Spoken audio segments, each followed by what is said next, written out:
nag-chat ang daddy na may bonus na daw sila. Hello mga mamshi! Kamusta? Ngayong araw, samahan niyo ako mapagod.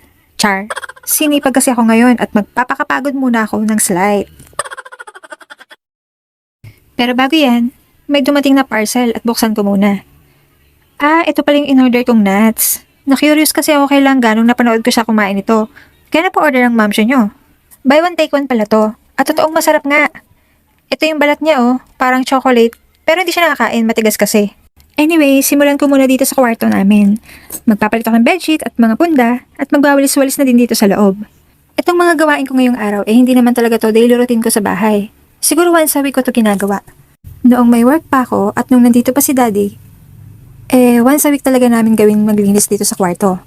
Then alternate kami with the help nitong batang makulit. Kung matatanong nyo pala mga mamshi, hindi po sa amin ang bahay na to. Kami ay nagre-rent lang muna. Matagal-tagal na din kami dito.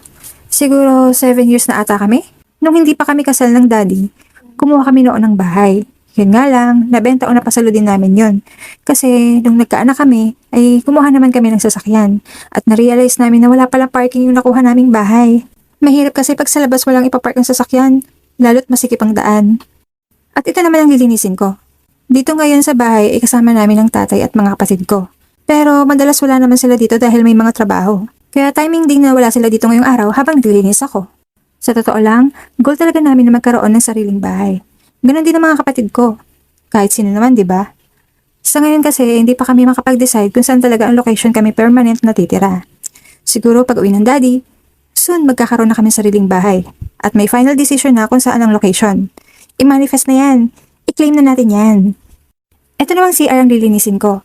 Pag sinipag lang talaga ako ginagawa to. Kasi yung kapatid ko talaga ang pinaglilinis ko nito. Every weekend yon pag rest day niya. Or minsan naman yung tatay ko. Basta once a week, wag lang once a year. Dito sa bahay dahil magkakasama kami, hati kami sa bayarin ng bills. Except ang internet, sagot ko na yon. Then sa food naman, kanya-kanya kami. Ambagan lang kami sa bigas. Okay na din yun na magkakasama muna kami dito para may kasama kami ni Elise habang nasa malayong lugar ang daddy. At ito na, nagwawalis-walis na ako.